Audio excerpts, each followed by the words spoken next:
Pagi itu, tanggal 18 Mei 2025, di sebuah geng sempit di kawasan padat penduduk Kebayoran Lama, Jakarta Selatan, warga gempar mendengar kabar mengejutkan. Di sebuah rumah kontrakan sederhana, ditemukan kejadian yang tak lazim. Pemilik rumah, seorang pria bernama Budi Santoso, seorang tukang listrik yang dikenal ramah dan cekatan di lingkungan itu, ditemukan meninggal dunia. Budi tinggal bersama istrinya, Ratna Dewi, dan adik iparnya, Rio Saputra. Keluarga kecil ini telah menghuni rumah kontrakan itu selama lebih dari 4 tahun, tanpa pernah ada masalah besar. Budi dikenal sebagai suami yang penyayang, pekerja keras, dan selalu mengutamakan keluarganya. Namun, di suatu pagi yang kelabu, segalanya berubah. Sekitar pukul 06.15, Ratna berlari keluar rumah dengan mengenakan daster lusuh. Wajahnya pucat pasi. Ia berteriak memanggil tetangga sambil menangis histeris. Kata-katanya tak jelas. Tetangga pertama yang datang adalah Ibu Aminah, yang tinggal tepat di seberang rumah Ratna. Ibu Aminah menceritakan, saat memasuki halaman belakang rumah, bau busuk yang menyengat langsung tercium. Di balik tumpukan bambu bekas yang disandarkan di sudut tembok, terlihat sesosok mayat pria tergeletak tak bergerak. Itu adalah Budi, suami Ratna. Dengan air mata bercucuran, Ratna berkata dengan suara gemetar, "Saya kira dia keluar merokok di belakang. Tidak taunya dia jatuh. Pasti kepalanya terbentur batu." Petugas Polsek Kebayoran Lama segera tiba di lokasi dan memasang garis polisi. Mayat Budi diperkirakan telah meninggal sejak malam sebelumnya. Tidak ada tanda-tanda perlawanan yang jelas. Tidak ada ceceran darah. Tidak ada indikasi pembobolan atau perusakan pintu. Semuanya tampak terlalu rapi, terlalu tenang. Tim forensik Polda Metro Jaya tiba tak lama kemudian. Ketua tim, Dr. Herman, seorang ahli forensik dengan pengalaman lebih dari 20 tahun, hanya dengan sekali pandang pada posisi mayat dan memar samar di leher, menggelengkan kepala dan berbisik kepada bawahannya. Ini tidak sesederhana yang terlihat. Ada yang berusaha menutupi sesuatu. Saat itu, perasaan dingin merayapi benak semua orang yang hadir. Sebuah keluarga yang tampak bahagia dan harmonis. Seorang suami yang berbakti. Sebuah kematian yang janggal. Dan keterangan yang belum cukup meyakinkan. Tak seorang pun menyangka bahwa kejadian yang baru terungkap itu bukan hanya sekadar kematian misterius, tetapi juga pintu gerbang menuju tragedi keluarga yang kelam. Pengkhianatan, nafsu, dan kejahatan. Ketika petugas berwenang melakukan langkah-langkah olah TKP awal, suasana di dalam rumah terasa menyesakkan. Sinar matahari pagi belum sempat menembus halaman belakang. Tempat mayat Budi Santoso terbaring kaku. Di tubuhnya yang dingin, terdapat memar kebiruan di leher. Hal pertama yang menarik perhatian tim forensik adalah keanehan dalam penataan TKP. Tumpukan bambu besar itu diletakkan sedemikian rupa hingga menutupi bagian atas tubuh korban. Jika hanya dilihat sekilas, tidak ada tanda-tanda pergumulan atau barang-barang yang berserakan. Hanya ada beberapa bekas sapuan di tanah, seolah ada yang berusaha membersihkannya. Di dapur, semuanya tertata rapi. Termos air masih hangat. Piring dan gelas telah dicuci bersih. Seolah-olah tidak ada kejadian buruk yang menimpa rumah itu. Jika bukan karena bau busuk yang masih tercium samar. Hanya orang yang berpengalaman yang dapat merasakannya. Saat diinterogasi, Ratna mengulangi keterangannya bahwa ia hanya bangun pagi untuk memasak, lalu menemukan suaminya tergeletak di belakang rumah. "Saya kira dia terpleset karena halaman belakang licin setelah hujan semalam," katanya dengan suara lirih dan mata sembab, namun tanpa kedalaman emosi yang seharusnya. Banyak orang yang menyaksikan merasa bingung. Ada yang berbisik, suaminya meninggal di belakang rumah. Tapi dia bicara seolah tidak terjadi apa-apa. Adik ipar Budi, Rio Saputra, juga berada di rumah saat itu. Rio mengenakan celana pendek dan kaos putih. Keluar dari kamar dengan wajah masih mengantuk. Ketika ditanya apakah ia mendengar sesuatu yang aneh semalam, Rio menjawab dengan singkat, "Tidak, saya tidur dari sore. Baru bangun pagi ini." Jawaban itu membuat kepala tim investigasi merasa curiga. Sebuah kejadian seperti itu terjadi tepat di belakang rumah kontrakan yang sempit. Namun baik istri maupun adik ipar tidak mengetahui apapun. Pasti ada yang tidak beres. Kanit Reskrim Polsek mengeluarkan buku catatan kecil dan mencatat dengan cermat. Di benaknya, ia mulai merangkai detail-detail awal. Seorang pria meninggal di belakang rumah, tanpa luka tusuk atau bacok, tanpa tanda-tanda perusakan, tanpa saksi, tanpa suara. Sebuah mayat tergeletak dalam kegelapan dengan memar di leher, serta keterangan yang penuh kontradiksi dan ketenangan yang tidak wajar dari dua orang yang tinggal serumah. Matahari semakin tinggi, sinar matahari menembus dedaunan, memantulkan bintik-bintik cahaya redup pada tumpukan bambu yang masih tergeletak di sudut halaman. Kematian Budi Santoso mulai menimbulkan lebih banyak pertanyaan daripada jawaban. Tak seorang pun berani memastikan apapun, tetapi perasaan aneh dan tidak nyaman terus menghantui benak semua orang yang hadir. Dari pagi itu, sebuah investigasi senyap dimulai. Investigasi itu bukan hanya untuk mengungkap kematian mendadak seorang suami yang baik, tetapi juga untuk mengungkap kebenaran yang tersembunyi di balik dinding-dinding rumah yang tampak biasa. Sekitar pukul 9 Nobah. Tim forensik bekerja sama dengan reserse kriminal mulai melakukan olah TKP yang lebih teliti. Halaman belakang diberi garis polisi. Warga sekitar diminta menjaga jarak agar tidak mengganggu proses investigasi. Beberapa orang yang penasaran tetap bertahan dan berkerumun di ujung gang, saling berbisik dan berteori. Mayat Budi Santoso dibalik dengan hati-hati untuk memeriksa bagian depan. Di lehernya terdapat memar keunguan yang melingkar hingga ke tengkuk, seolah dicekik. Di kedua lengannya juga terdapat beberapa memar kecil yang menunjukkan kemungkinan adanya gerakan menangkis atau perlawanan. Anehnya, tidak ada benda di sekitar yang cocok untuk menyebabkan luka tersebut. Ketua tim forensik, Dr. Herman, mendekatkan kaca pembesar ke leher korban, mengangguk kecil, lalu berbisik kepada rekannya. Kemungkinan dicekik dengan tangan atau benda lunak, bukan kecelakaan. Sudut halaman belakang cukup sempit, terletak di antara 3 tembok tinggi.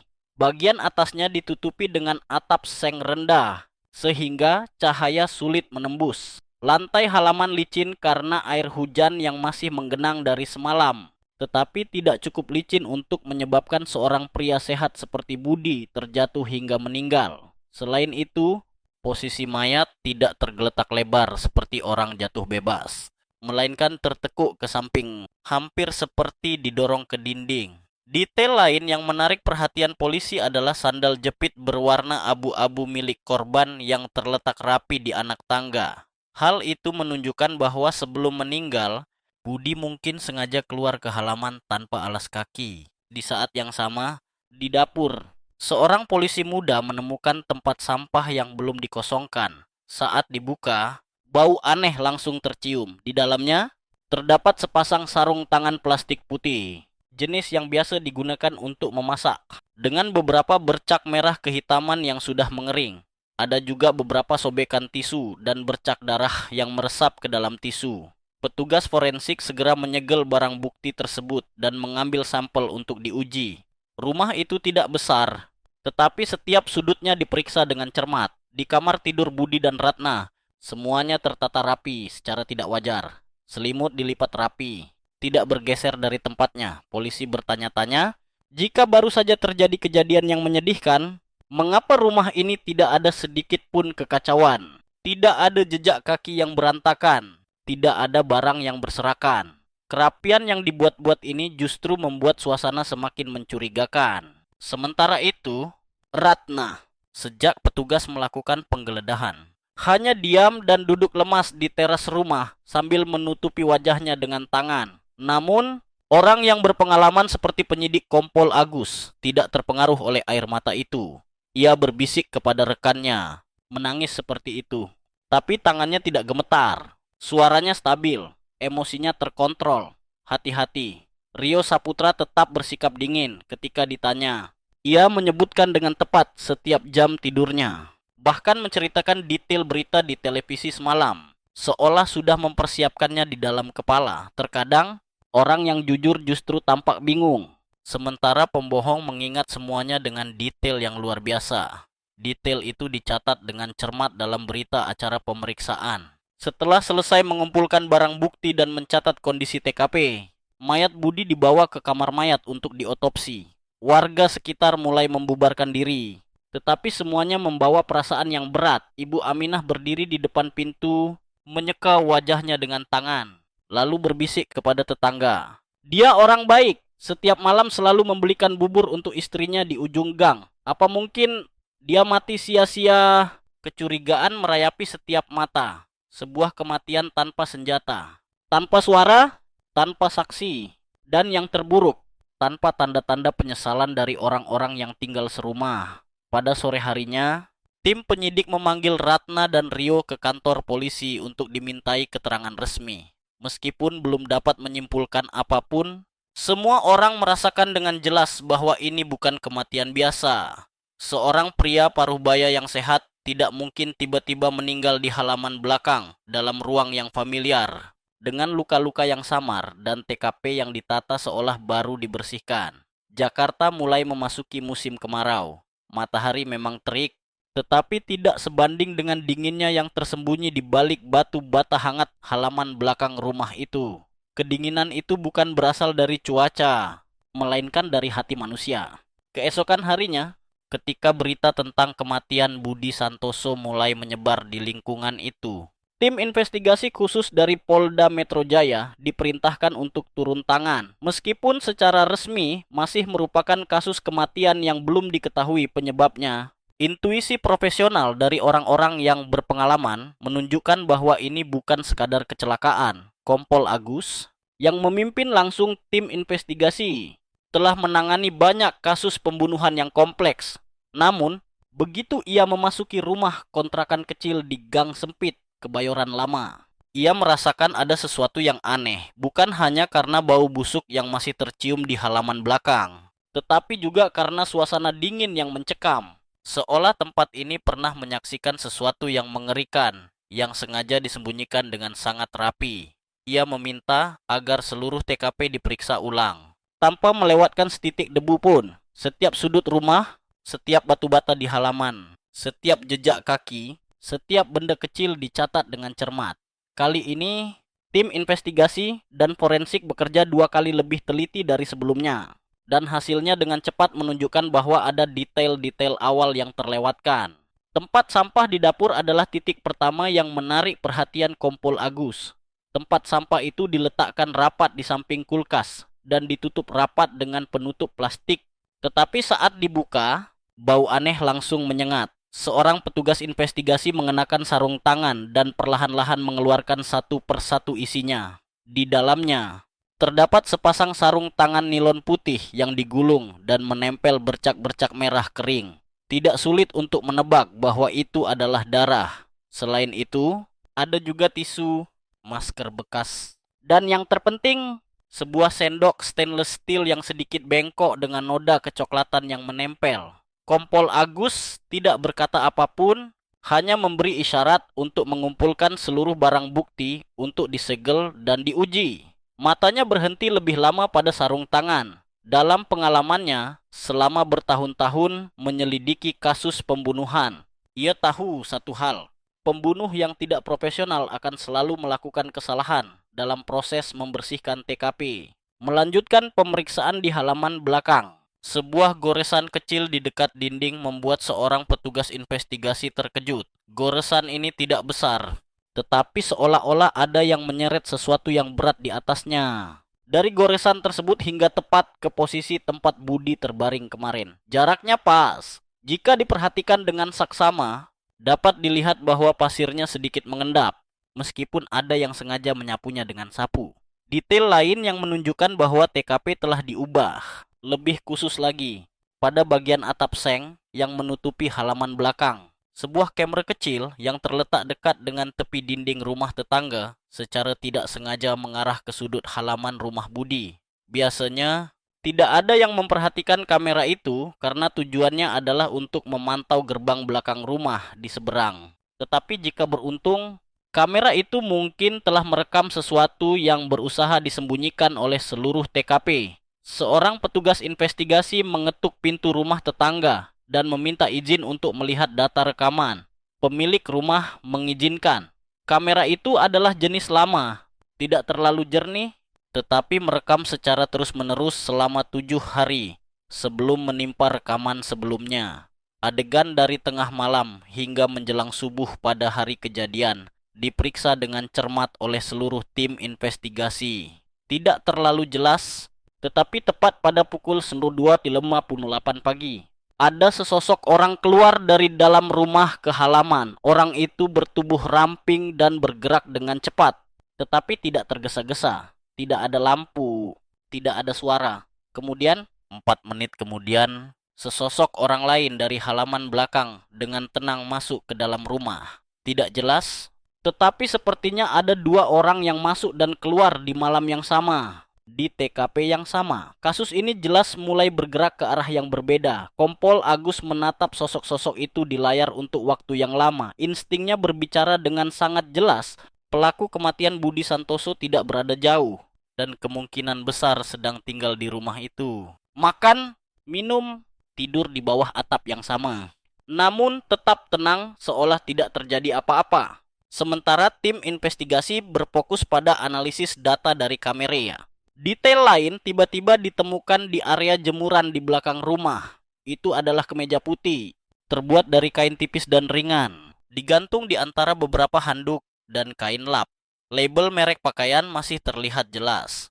Kemeja ini memiliki 2 kancing yang lepas di bagian dada. Salah satu lengan baju masih memiliki noda kecil, seperti darah yang sudah mengering dan sedikit kecoklatan. Ketika petugas investigasi wanita membuka lengan baju dengan hati-hati, ia mencium bau aneh yang sangat khas. Sedikit menyengat dan tidak seperti bau keringat biasa. Kemeja itu disita untuk diuji. Namun, ada satu detail yang membuat orang merasa tidak nyaman. Di antara barang bukti yang ditemukan di dekat mayat kemarin, terdapat sebuah kancing plastik putih yang ditemukan di dekat dinding, sekitar 1 meter dari posisi mayat terbaring. Saat dibandingkan, teknisi menemukan bahwa kancing tersebut hampir cocok dengan bagian yang hilang pada kemeja yang baru ditemukan. Ini adalah pertama kalinya kasus ini tidak lagi hanya sekadar dugaan kecelakaan. Jika kemeja itu digantung di antara jemuran, mengapa ada kancing yang ditemukan di dekat mayat? Tim forensik segera mengirim sampel noda darah dan cairan di kemeja untuk dianalisis. Meskipun hasilnya belum keluar, Kompol Agus memerintahkan agar dicatat dengan jelas dalam berkas. Kemungkinan besar jejak biologis itu bukan milik wanita.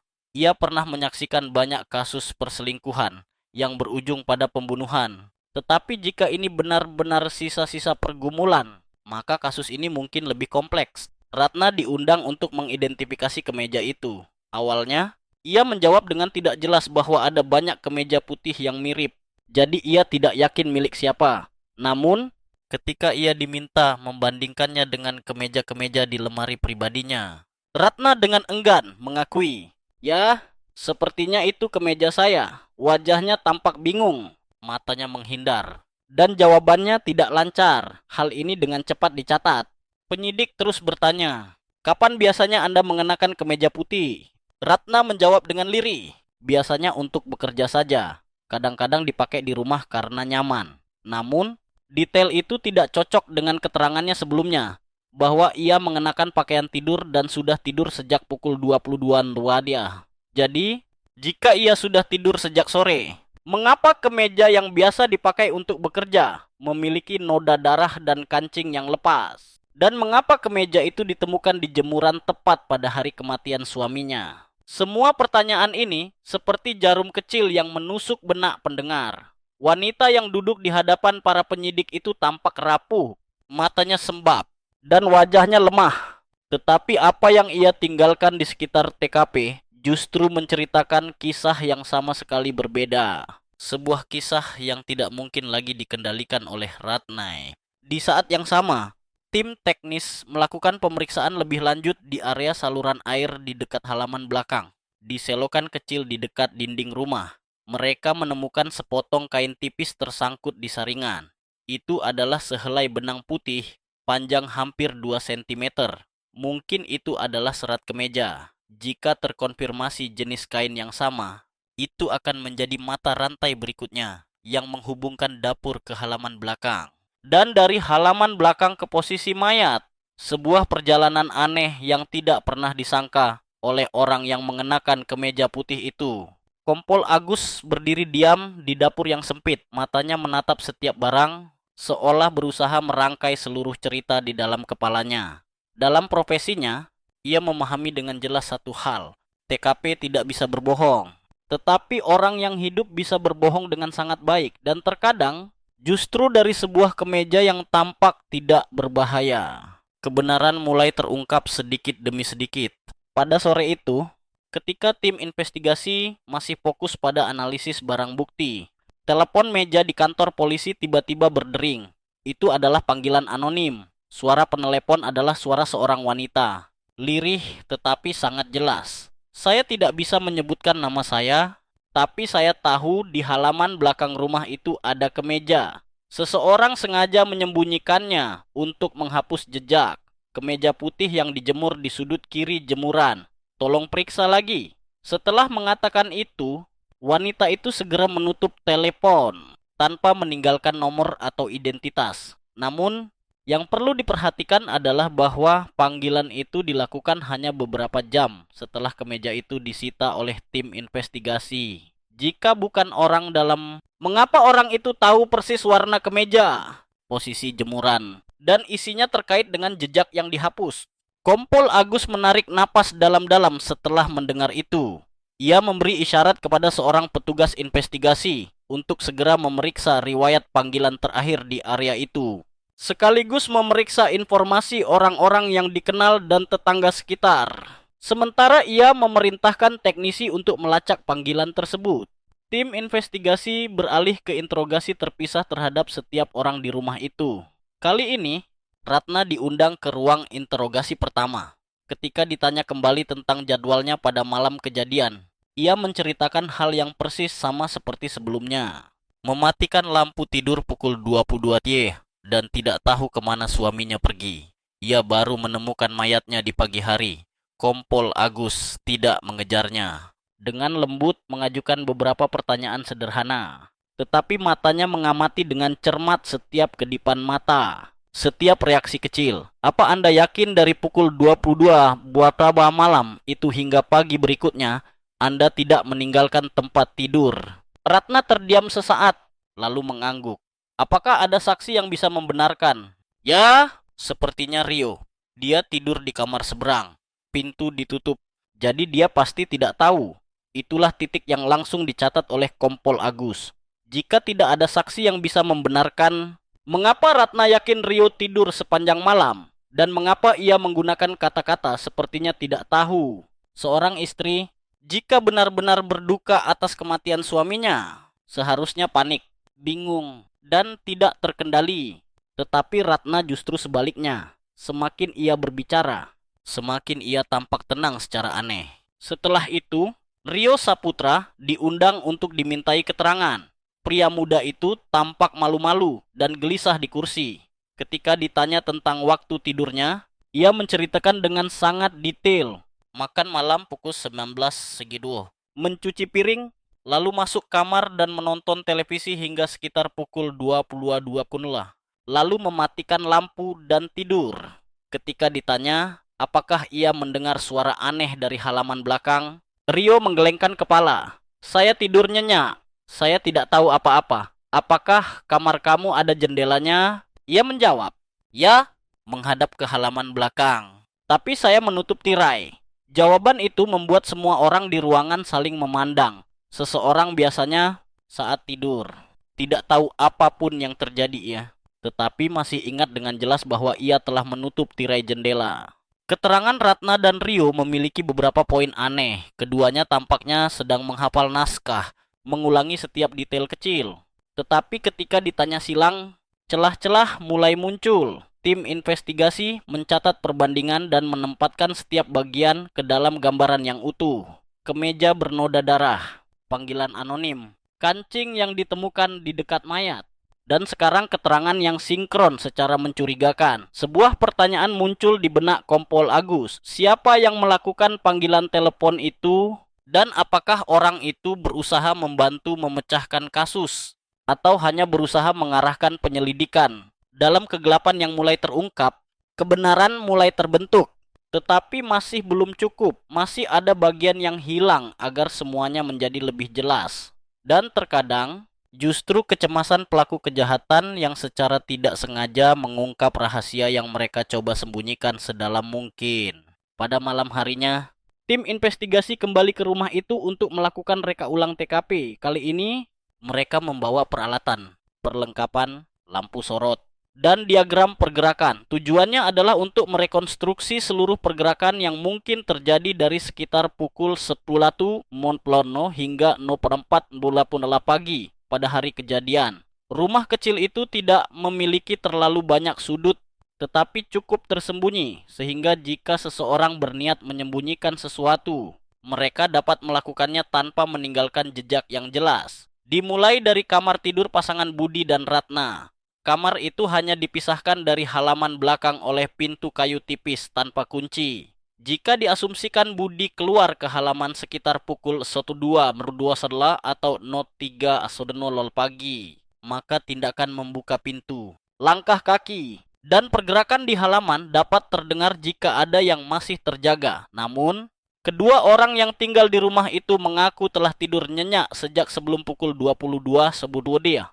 Hal ini semakin sulit dipercaya mengingat karakteristik rumah yang sunyi, dinding tipis, dan lantai keramik yang mengeluarkan suara jelas setiap kali ada yang berjalan. Seorang petugas investigasi menempatkan alat perekam di kamar, lalu meminta seseorang berjalan di luar. Suara yang masuk cukup jelas, bahkan suara pintu yang berderit pun dapat terdengar.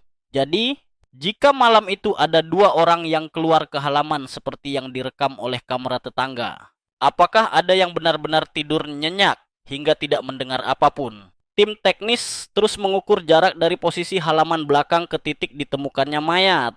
Lebih dari 2 meter, jarak yang cukup jika seorang pria paruh baya didorong hingga jatuh atau dicekik hingga pingsan. Tubuhnya dapat diseret atau digerakkan sedikit, lalu ditutupi dengan tumpukan bambu. Tumpukan bambu itu sebenarnya adalah bagian dari kandang ayam tua. Beratnya sekitar 12 kg. Orang dewasa dapat membawanya tanpa menimbulkan banyak suara jika berhati-hati. Masalahnya adalah tidak ada seorang pun di rumah yang menyebutkan tumpukan bambu itu dalam keterangannya. Meskipun itu adalah benda yang paling mencolok di halaman belakang. Tidak ada yang menjelaskan mengapa tumpukan bambu itu tergeletak di atas mayat suaminya. Seolah-olah benda itu tidak pernah ada. Titik lain yang menarik perhatian tim investigasi khusus adalah kebersihan lantai keramik di area dapur dan halaman belakang. Secara teoritis, jika ada pergumulan atau perkelahian yang berujung pada kematian, kemungkinan besar akan ada darah yang berceceran atau setidaknya jejak kaki, jejak gesekan, atau barang-barang yang jatuh dan pecah. Namun, dalam kasus ini, semuanya bersih secara aneh. Bukan jenis bersih karena tidak ada yang terjadi, tetapi bersih seolah telah dibersihkan secara menyeluruh. Petugas forensik mengarahkan lampu ultraviolet ke permukaan lantai, dan seperti yang diharapkan, area yang paling terang menunjukkan bekas darah yang telah dilap, tetapi tidak dapat dihilangkan sepenuhnya. Kompol Agus diam-diam memperhatikan titik-titik terang itu. Ia telah melihat terlalu banyak TKP palsu selama 20 tahun bekerja sebagai penyidik. Perasaan dingin itu selalu kembali setiap kali ia memasuki sebuah rumah di mana orang-orang yang tinggal di sana masih berusaha berpura-pura tidak bersalah. Semuanya terlalu sempurna. Keterangan yang cocok satu sama lain hingga setiap detail. Tidak ada kekacauan sedikit pun. Tidak ada goresan pada furnitur. Semuanya seolah-olah telah diprogram sebelumnya. Tim investigasi menyimpulkan bahwa TKP telah diubah setelah korban meninggal. Dan orang yang mengubahnya tidak hanya satu orang. Karena untuk membersihkan, menyeret mayat, mengembalikan barang-barang, dan membuat naskah yang logis, setidaknya dibutuhkan 2 orang untuk bekerja sama. 1 orang melakukan, 1 orang berjaga. Atau setidaknya menyetujui untuk menyimpan rahasia. Pada malam itu, saat keluar dari TKP, Kompol Agus menengadah ke langit Jakarta. Angin sepoi-sepoi, udara lembab, tetapi di dalam hatinya ada badai yang sesungguhnya. Ia tahu, di rumah itu bukan hanya 1 orang yang menyembunyikan sesuatu. Masalahnya adalah siapa yang akan menyerah terlebih dahulu dan siapa yang pertama kali mengungkap celah yang tidak dapat ditambal lagi. 2 hari setelah mayat Budi Santoso ditemukan, tim investigasi secara resmi mengadakan pertemuan untuk menganalisis seluruh rekaman dari kamera pengawas di sekitar TKP. Meskipun rumah korban tidak dipasangi kamera, rumah tetangga sebelah memiliki perangkat lama yang masih berfungsi, yang secara tidak sengaja merekam pergerakan samar di halaman belakang pada malam yang naas. Rekaman itu tidak jelas, tetapi waktu direkam dengan tepat setiap menit. Sekitar pukul 12.58 pagi, ada sesosok orang muncul dari dalam rumah dan pergi ke halaman belakang. Orang itu bertubuh kurus, mengenakan pakaian berwarna terang, dan berjalan cukup cepat tanpa menimbulkan suara. Orang ini berdiri di area halaman belakang selama lebih dari 1 menit, lalu bergerak keluar dari jangkauan kamera. Kemudian, tepat pukul 1:03, muncul sosok orang lain yang lebih tinggi dan lebih gemuk, mengenakan pakaian berwarna gelap. Sosok ini dari halaman belakang langsung masuk ke dalam rumah, berjalan tergesa-gesa, dan tampaknya sedang membawa sesuatu di tangannya. Kedua pergerakan itu terjadi dalam waktu sekitar 5 menit. Waktu yang singkat, tetapi cukup untuk memberikan tanda tanya besar pada seluruh keterangan dari 2 orang yang masih hidup di rumah itu. Dalam pemeriksaan sebelumnya, Ratna dan adik iparnya, Rio, sama-sama menegaskan bahwa mereka telah tidur sejak sebelum pukul 22.20 malam.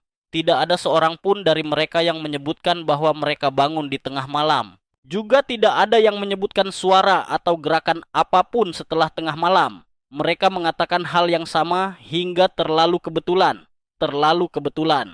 Kompol Agus meminta agar rekaman itu diputar ulang sekali lagi. Ia menatap tajam sosok orang pertama yang muncul di kamera. Cara berdiri, cara berputar, bahkan cara berjalan mengingatkannya pada cara berjalan Ratna dalam salah satu pertemuan sebelumnya. Sementara sosok orang kedua lebih pendek sedikit, tetapi bahunya lebar dan tubuhnya kekar. Sangat mirip dengan Rio. Tidak mungkin untuk mengidentifikasi identitas orang-orang itu secara akurat dari rekaman. Tetapi yang penting adalah kamera telah merekam aktivitas yang tidak disebutkan oleh keduanya dalam keterangannya. Jadi, apa yang mereka sembunyikan? Mengapa harus berbohong? Seorang petugas investigasi muda memberikan penilaiannya. Jika orang pertama yang keluar ke halaman adalah Ratna, kemungkinan besar ia adalah orang yang memanggil korban keluar. Sementara orang yang muncul setelah itu adalah Rio. Skenario ini cocok dengan apa yang telah ditemukan di telepon. Pesan, turun ke belakang sekarang ya. Aku tunggu di sudut dapur yang baru saja berhasil dipulihkan oleh tim teknis sebagian. Sebelumnya, Kompol Agus mencatat dalam berkas, tindakan keluar ke halaman di tengah malam tidak mungkin kebetulan. Terutama ketika di halaman belakang beberapa jam kemudian ditemukan seorang yang meninggal. Semuanya mulai terlihat dengan jelas. Kata-kata manis, tangisan sedih, keheningan menyedihkan dari orang yang masih hidup sekarang digantikan oleh bukti yang jelas dan logika yang ketat. Bukan lagi emosi, ini adalah kebenaran. Dan kebenaran tidak dapat dihapus hanya dengan air mata. Kompol Agus memberi isyarat kepada para petugas investigasi. Ia berkata dengan lembut, tetapi tegas. Mulai sekarang, jangan tanyai mereka seperti korban. Tanya seperti tersangka. Keesokan harinya, di ruang kerja tim investigasi, 2 salinan keterangan diletakkan berdampingan di atas meja. Satu milik Ratna Dewi, satu lagi milik adik iparnya, Rio Saputra. 2 orang, 2 cerita yang tampaknya bersatu. Tetapi ketika dibaca dengan cermat setiap barisnya, justru menunjukkan celah-celah yang tidak mudah ditutupi. Ratna memberikan keterangan bahwa setelah makan malam, ia mencuci piring lalu masuk kamar dan membaca buku hingga sekitar pukul 21.30. Setelah itu, ia pergi tidur. Ia tidak mendengar suara aneh apapun di malam hari. Dan ketika bangun di pagi hari, ia tidak melihat suaminya dimanapun. Jadi ia mencarinya. Saat keluar ke halaman belakang, ia menemukan mayat Budi. Sementara itu, Rio juga mengatakan setelah makan malam, ia menonton televisi sebentar lalu masuk kamar dan beristirahat. Ia menegaskan bahwa ia tidur sangat nyenyak. Kamarnya ditutupnya. Jadi ia tidak mendengar apapun. Jawabannya singkat dan ringkas hingga terasa kurang alami. Keduanya tidak menyebutkan detail-detail kecil yang biasa terjadi dalam kehidupan sehari-hari, seperti siapa yang mencuci piring, siapa yang membersihkan, siapa yang mengunci pintu, atau siapa yang mematikan lampu terakhir di rumah. Ruang kosong dalam keterangan itu secara tidak sengaja menciptakan perasaan seolah mereka menghindar. Kompol Agus memutuskan untuk menginterogasi ulang, kali ini secara terpisah, tetapi dengan cara yang berbeda. Ia tidak bertanya langsung tentang malam kejadian pembunuhan. Sebaliknya, ia mulai dari detail-detail yang sangat biasa. Apakah Anda sering mengenakan kemeja putih di rumah? Ratna mengangguk kecil, lalu menjawab, iya, bahannya tipis dan nyaman. Saya sudah memakainya lama. Jadi, kapan terakhir kali Anda mengenakan kemeja yang disita polisi itu? Ratna tampak bingung dan menunduk. Saya tidak ingat jelas. Sepertinya hari apa ya? Awal minggu atau minggu lalu. Kompol Agus mengangguk pelan dan mengubah nada suaranya. Apakah ada yang mencucikan kemeja itu untuk Anda? Ratna menggelengkan kepala. Saya cuci sendiri. Jawaban-jawaban sederhana.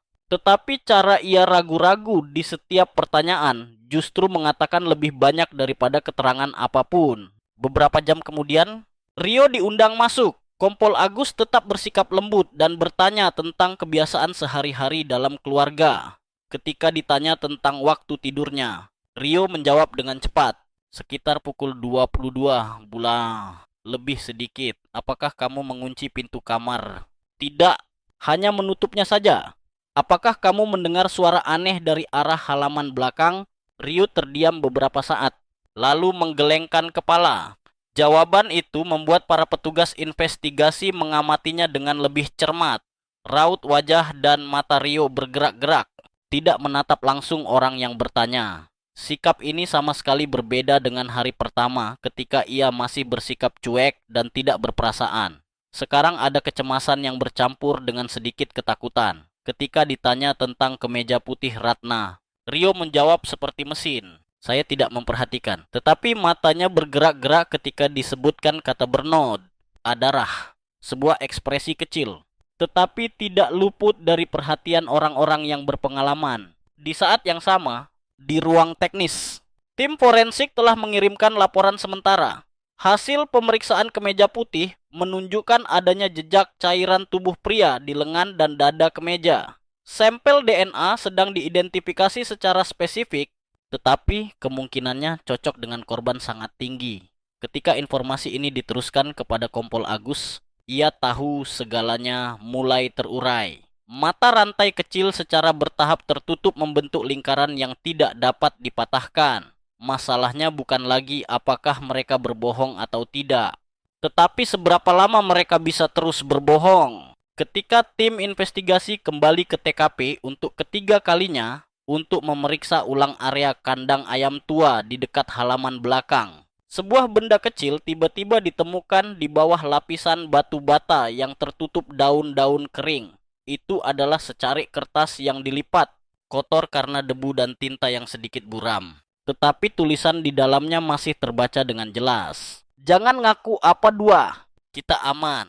Kompol Agus memegang kertas itu di tangannya dan terdiam beberapa saat. Tulisan itu ditulis dengan tergesa-gesa, tanpa tanggal, tanpa tanda tangan, tetapi cukup untuk membuat bulu kuduknya meremang. Pesan itu hanya bisa berasal dari seseorang yang berada dalam situasi yang terjepit.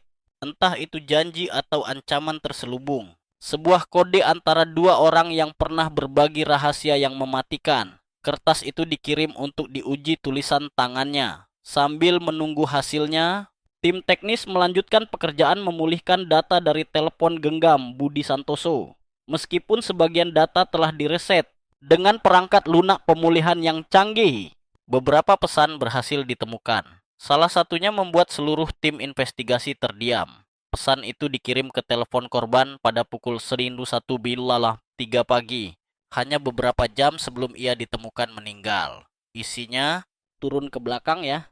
Aku tunggu di sudut dapur. Pesan itu berasal dari nomor telepon istrinya sendiri, Ratna Dewi. Kompol Agus membaca pesan itu berulang-ulang. Pesan itu tidak panjang, tidak manis, tidak mesra, tetapi mengandung semua nuansa pertemuan.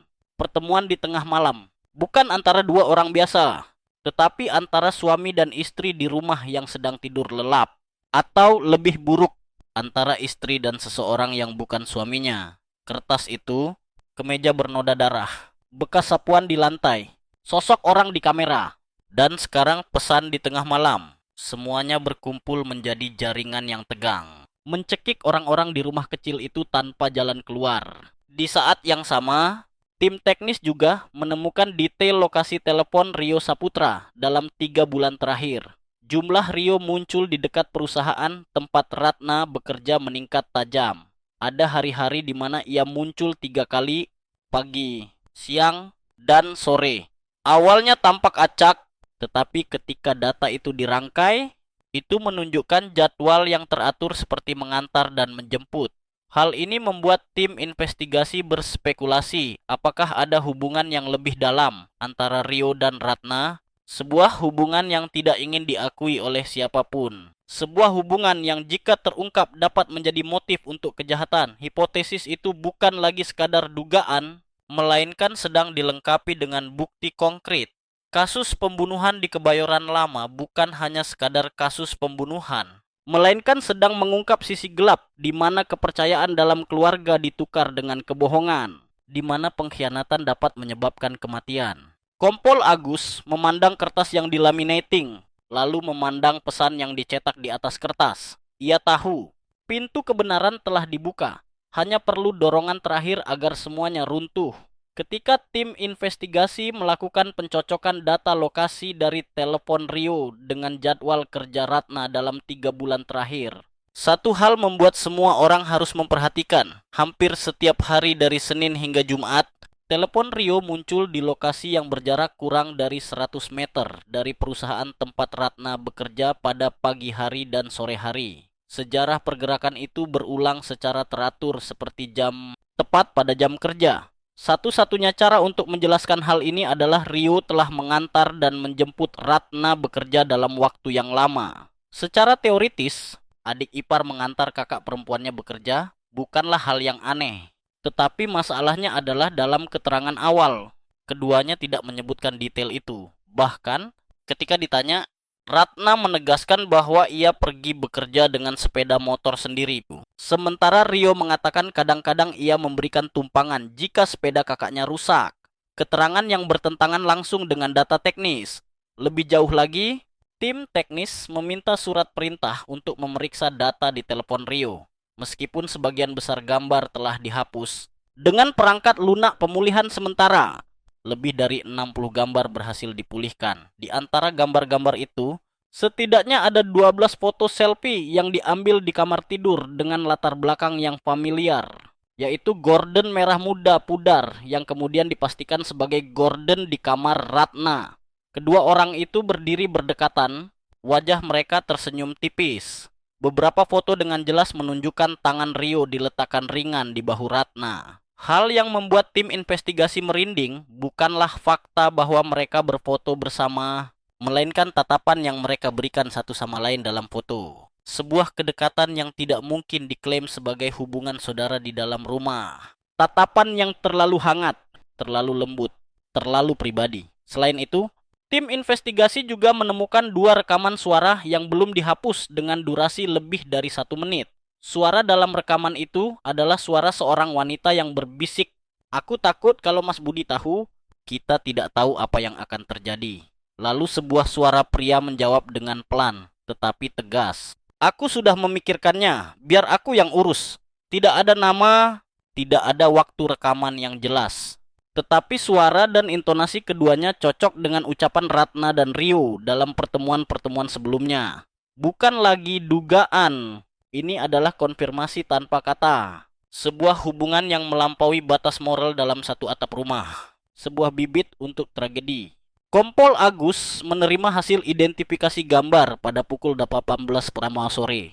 Dalam laporan, seorang ahli menegaskan bahwa lokasi dalam gambar-gambar itu adalah di kamar tidur tempat Budi Santoso pernah tidur bersama istrinya. Mereka tidak pernah meninggalkan rumah untuk bersembunyi. Mereka berada di sana, di kamar yang sama yang pernah dianggap pria itu sebagai rumahnya.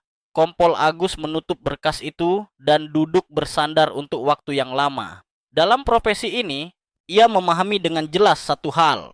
Kebenaran tidak datang secara tiba-tiba. Kebenaran itu diinkubasi dari kebiasaan tersembunyi, dari tatapan yang melampaui batas, dari kerahasiaan yang dibenarkan dengan kebohongan. Di rumah tempat 3 orang pernah tinggal bersama di bawah satu atap, sekarang hanya ada 2 orang yang terus tinggal. Tetapi keduanya hidup dengan kebenaran yang tidak lagi memiliki tempat untuk bersembunyi. Pada penghujung hari, tim investigasi memanggil Ratna Dewi dan adik iparnya, Rio Saputra, ke kantor polisi untuk melakukan pertemuan khusus. Kali ini bukan lagi pertanyaan kecil, bukan lagi berkelit. Kompol Agus langsung memimpin konfrontasi. Keduanya diundang ke ruang terpisah, duduk berhadapan dengan dinding putih, tanpa apapun kecuali meja kayu, 2 kursi, dan berkas tebal yang tertata rapi. Kompol Agus tidak langsung berbicara. Ia membiarkan keheningan melakukan tugasnya. Di ruang yang sepi itu, setiap tarikan napas, setiap tatapan menghindar menjadi petunjuk. Ketika Kompol Agus membuka berkas, yang pertama kali dilihat adalah foto kemeja putih dengan 2 kancing yang lepas dan 1 lengan baju yang masih bernoda darah. Ia meletakkannya di tengah meja, mengarahkannya ke Ratna, dan hanya berkata, "Kapan terakhir kali Anda mengenakan kemeja ini?" Ratna menunduk, bibirnya terkatup rapat. Setelah beberapa saat, ia menjawab dengan lirih, "Saya tidak ingat." Kompol Agus membalik halaman berikutnya. Sebuah foto yang menampilkan kancing yang ditemukan di dekat mayat yang ditempatkan di samping bagian yang hilang pada kemeja. Lalu ia perlahan-lahan membalik halaman demi halaman. Secara berurutan muncul pesan dari telepon korban, hasil identifikasi cairan tubuh pria di kemeja, dan yang terakhir, foto selfie antara Ratna dan Rio, disertai rekaman suara yang diekstrak dari telepon. Suasana di dalam ruangan terasa tegang hingga tidak ada yang berani bernapas dengan keras. Rio melirik Ratna, tetapi ia tidak membalas tatapannya. Kedua tangannya saling menggenggam erat. Kuku-kukunya menekan kulitnya hingga memutih. "Kami tidak membutuhkan keterangan lagi. Kami membutuhkan kebenaran," kata Kompol Agus dengan tajam dan tegas. Ia menatap lurus ke wajah Rio. "Tahukah kamu, hal yang paling membuat orang melakukan kesalahan terbesar dalam kejahatan bukanlah meninggalkan jejak, melainkan berpikir bahwa mereka cukup pintar untuk menghapus semuanya." Rio bergerak gelisah di kursi. Kedua tangannya saling menggenggam erat. Tenggorokannya terasa tercekat. Pintu tertutup di belakangnya. Di ruangan itu hanya tersisa 2 manusia, 2 bayangan, dan kebenaran yang perlahan-lahan mulai mencekik mereka tanpa jalan keluar. Keesokan paginya, ruang interogasi masih mempertahankan posisinya. Meja kayu, 2 kursi, dan berkas tebal tertata rapi di tengah. Tetapi kali ini tidak ada keheningan tegang seperti sebelumnya. Suasana telah berubah. Tidak ada lagi sikap menantang, tidak ada lagi pertahanan, melainkan kelelahan yang terlihat jelas di mata dan gerak tubuh. Rio masuk ke dalam ruangan terlebih dahulu. Ia tidak lagi menghindari tatapan penyidik. Wajahnya pucat pasi, matanya cekung karena kurang tidur. Mungkin sepanjang malam ia tidak memejamkan mata. Atau mungkin kecemasan menggerogoti setiap lapisan kepercayaan diri yang tersisa. Ketika Kompol Agus bertanya, ia tidak langsung menjawab. Kompol Agus tidak terburu-buru. Ia hanya membolak-balik setiap halaman berkas secara perlahan, sehingga suara kertas berdesir menjadi semacam irama yang mencekik. Akhirnya, ia bertanya dengan lembut, seperti bujukan. "Apakah kamu ingin mengatakan sesuatu?" Rio menunduk untuk waktu yang lama. Sangat lama. Baru kemudian mengeluarkan suara lirih. Suaranya serak. Saya ada di halaman belakang malam itu." Kata-kata pertama yang keluar seolah menjebol bendungan. Suasana di dalam ruangan meredup. Tidak ada yang menyela. Mereka membiarkan pelaku kejahatan itu merosot ke dasar kebenaran. "Waktu aku keluar ke belakang, dia sudah ada di sana. Aku sama Mbak Ratna janjian mau ngobrol. Mas Budi buka pintu. Lihat kita. Terus dia kayak kesetanan. Dia nyerang aku. Aku nggak tahu harus ngapain." Rio terisak pelan. Raut wajahnya bukan lagi orang yang menyembunyikan sesuatu, melainkan orang yang sedang menghadapi kehancuran dirinya sendiri. Aku nggak sengaja, tapi waktu itu aku takut. Aku dorong dia. Terus dia jatuh, kepalanya kepentok anak tangga. Ruangan itu menjadi hening mencekam. Tidak lama kemudian, Ratna diundang masuk. Ketika melihat Rio sedang duduk, ia mulai gemetar. Kompol Agus memandang keduanya sekilas, lalu menyalakan alat perekam. Hari ini kami hanya bertanya sekali, dan kalian hanya punya satu kesempatan. Tanpa menunggu pertanyaan lebih lanjut, Ratna mulai menangis. Bukan lagi jenis tangisan yang dipaksakan, melainkan ledakan yang membuang sesuatu yang telah lama ditekan. Itu salahku. Aku yang janjian sama dia ke halaman. Aku cuma mau ngobrol. Aku pikir aku bisa jelasin semuanya. Tapi aku nggak nyangka semuanya jadi kayak gini. Rio duduk diam. Air matanya mengalir, tetapi tidak diseka. Kompol Agus hanya duduk diam, tidak bertanya lebih lanjut. Dalam kasus seperti ini, kebenaran tidak datang dari pertanyaan, melainkan datang dari malam-malam tanpa tidur. Dari rasa bersalah ketika menatap mata orang yang telah meninggal. Dan pada pagi itu, kebenaran akhirnya muncul di bawah cahaya redup sebuah ruang interogasi yang sudah terlalu akrab dengan orang-orang yang melarikan diri dari kehidupan. Ketika pengakuan itu direkam sepenuhnya, tim investigasi secara resmi menyimpulkan kasus tersebut. Semua bukti dari kamera pengawas, data telepon, noda darah, hasil identifikasi forensik, hingga pengakuan cocok satu sama lain dengan sempurna. Tidak ada keraguan lagi. Budi Santoso telah dibunuh oleh adik iparnya sendiri yang pernah ia selamatkan, dan dengan keterlibatan dingin istrinya yang selalu ia percayai sepenuhnya.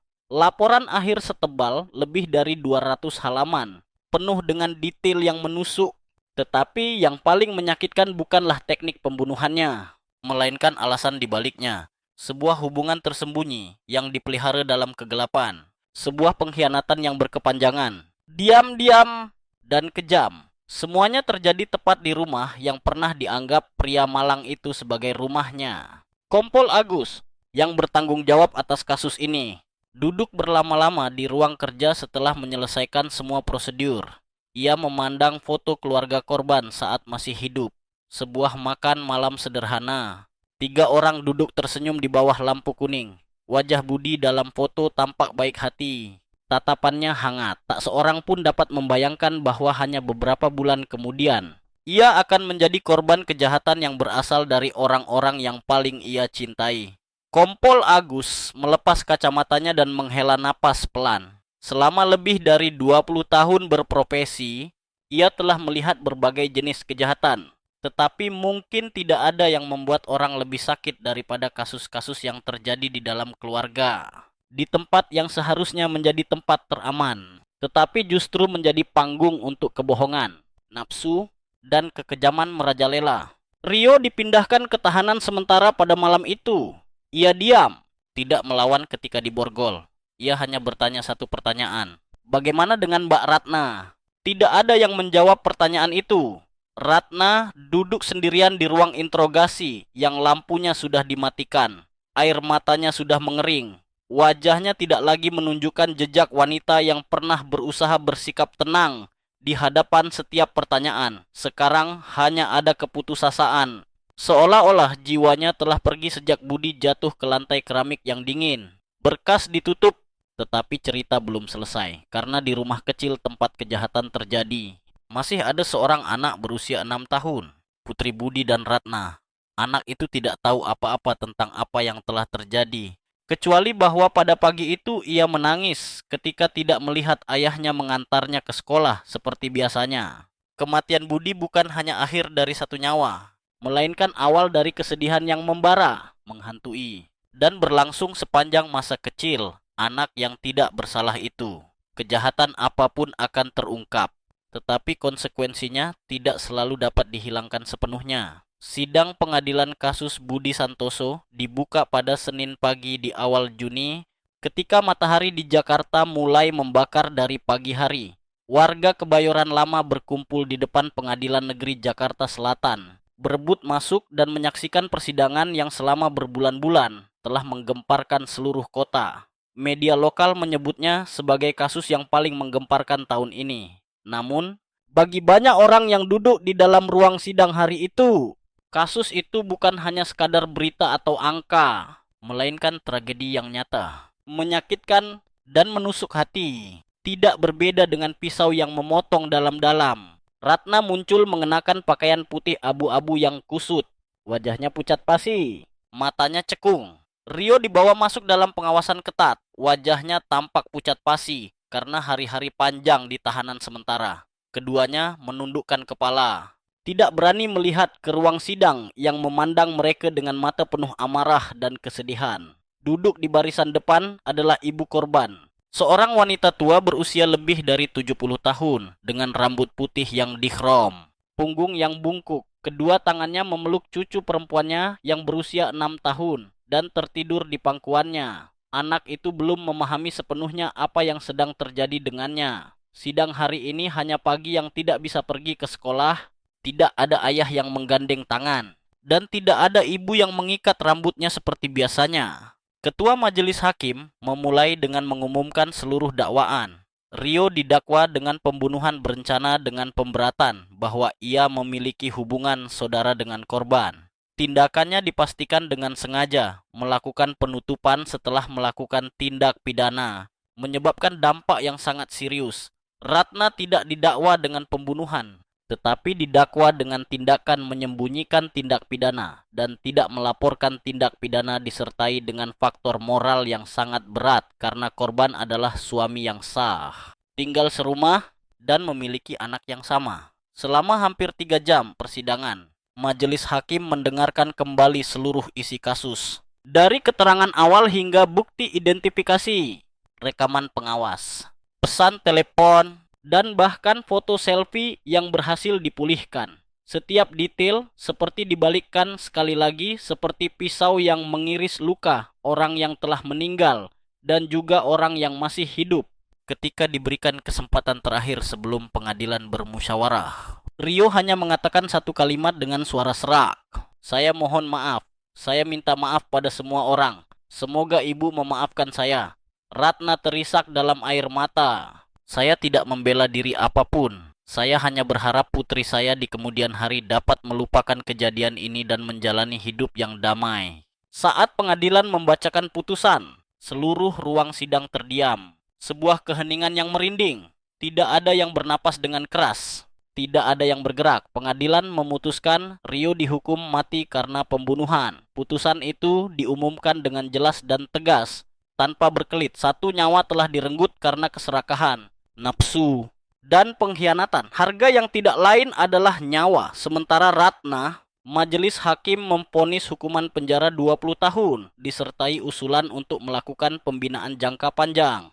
Meskipun tidak secara langsung membunuh, Ratna dipastikan sebagai orang yang merencanakan, memegang peran aktif, dan melakukan tindakan menyembunyikan dengan sengaja, dingin, dan kejam. Ketika putusan dibacakan, Ibu Budi tidak menangis. Ia hanya menundukkan kepala dan memeluk cucunya erat-erat. Anak itu saat itu juga membuka mata dan melihat sekeliling, lalu bertanya dengan lirih, "Nenek, ibu di mana?" Pertanyaan sederhana yang tidak bisa dijawab oleh siapapun di ruang sidang itu. Karena ibu itu, sejak momen kejam itu, telah meninggalkan dunia putrinya sendiri. Persidangan ditutup pada siang hari. Matahari Jakarta seolah membakar jalanan. Orang-orang diam-diam pulang. Tidak ada yang berdiskusi dengan bersemangat. Juga tidak ada yang tampak puas. Suasana di luar gedung pengadilan terasa seperti baru saja melewati pemakaman, bukan persidangan. Ibu korban dituntun keluar dari ruang sidang oleh tetangganya. Di tangannya masih ada cucu perempuannya yang berusia 6 tahun. Anak itu tidak menangis, tetapi matanya membelalak, bingung, seolah belum sempat memahami semua yang baru saja terjadi. Cara anak itu memegang kerah baju neneknya dan bertanya, "Ibu di mana?" Membuat siapapun yang berada di dekatnya harus memalingkan muka. Setelah Budi meninggal, nenek adalah satu-satunya yang masih cukup kuat untuk memeluk cucunya, untuk menyeka air matanya setiap malam, memasak bubur untuknya. Melihat ibunya mengikat rambutnya setiap pagi, ia tidak lagi menangis. Air mata seorang ibu ketika kehilangan anaknya mungkin sudah mengering sejak malam pertama mendengar kabar kematian Budi. Sekarang, ia hanya tahu bagaimana melanjutkan hidup untuk cucunya. Rumah tua di Kebayoran Lama sekarang terkunci. Tetangga tidak lagi berani melewati halaman belakang di malam hari. Setiap kali angin bertiup melewati atap seng, mengeluarkan suara berisik. Itu sudah cukup untuk membuat orang merasa dingin. Anak-anak yang pernah bermain di sana sekarang juga menjauhi tempat yang dulunya adalah rumah dan kini dikenal sebagai rumah tempat mayat ditemukan. Rio sedang menunggu hukuman mati di penjara. Ratna akan segera dipindahkan ke lembaga pemasyarakatan di provinsi lain. Sementara gadis kecil berusia 6 tahun itu masih sering duduk termenung memandangi gang, mengharapkan suara yang familiar terdengar dari luar gerbang. Tetapi yang ia dengar hanyalah suara anjing, suara ronda malam, dan suara angin yang bertiup melalui dedaunan. Pada malam pertama setelah persidangan, anak itu bermimpi tentang ayahnya. Ia bercerita kepada neneknya. Dalam mimpinya, ayahnya berdiri di halaman belakang, memanggilnya satu kali, lalu akan memeluknya seperti biasa. Tetapi ia tidak berani memanggil. Ia takut ibunya akan marah. Neneknya memeluk cucunya erat-erat, menahan air mata, dan berkata dengan lirih, "Ayah sayang sama kamu. Nanti kalau kamu sudah besar, nenek akan ceritakan semuanya sama kamu. Tapi sekarang, kamu cuma perlu ingat, kamu tidak melakukan kesalahan apapun. Orang dewasa saja yang salah." Ada putusan yang meskipun telah diumumkan oleh pengadilan, di dalam hati orang-orang yang ditinggalkan tetap merupakan gambar yang belum dapat ditutup. Rasa sakit itu tidak dapat diukur dengan tahun-tahun penjara atau hukuman mati. Itu tetap ada dalam desahan panjang seorang ibu tua, dalam mata yang bingung seorang anak, dan dalam keterkejutan yang masih berlangsung di dalam hati orang-orang di tempat ini. Kasus telah ditutup, tetapi dampaknya masih terasa di dalam hati siapapun yang telah menyaksikan.